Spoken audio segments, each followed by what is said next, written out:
Okay, this is something I call push-up progressions. A lot of the clients that I work with are having difficulty with push-ups and they're just working at a level they're not quite ready for yet. So I focus on what's called push-up progressions, and as we get better and stronger, we can modify the position that we're in. Emma's really strong and has already great push-ups, so she'll be a good example, but we're gonna break it down and show you what I'm looking for. So get into a push-up for me, and I'm gonna actually have you do a regular push-up for the camera. So if she were just push up and down, if she were demonstrating things like a sagging back or struggling or bending at the arms, I would consider starting with some progressions. The progressions would be, and I don't like the expression girl push-ups because we're girls and we can do good push-ups, but we're gonna put our knees down on the ground. So we're gonna start with our knees, put our hands in the push-up position.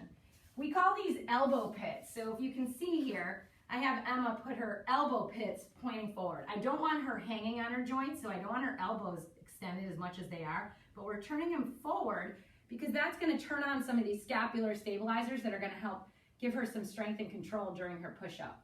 So her elbows are going to stay real close as she drops her chest down. So she's going to drop her chest down, and then I'm going to call it snaking it up, meaning if you were too weak and unable to push yourself up with good form, I'm just going to have you kind of get out of the position, back up, and we're going to focus on what we call the negative. So do a couple of those for me where you're just focusing on the lower and then get up whatever way you need to. Don't lock out those elbows up top. Good.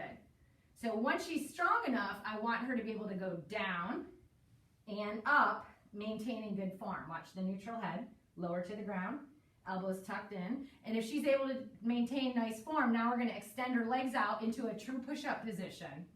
Okay, we're going to focus on just the negative again, which is lowering herself to the ground. So lower to the ground.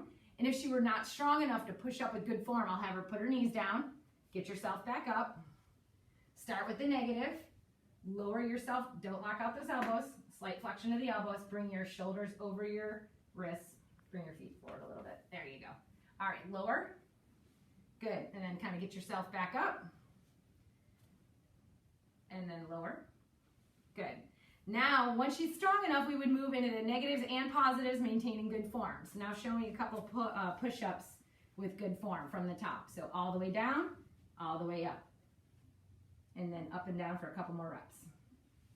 So one positional fault she has is that she wants to extend her head.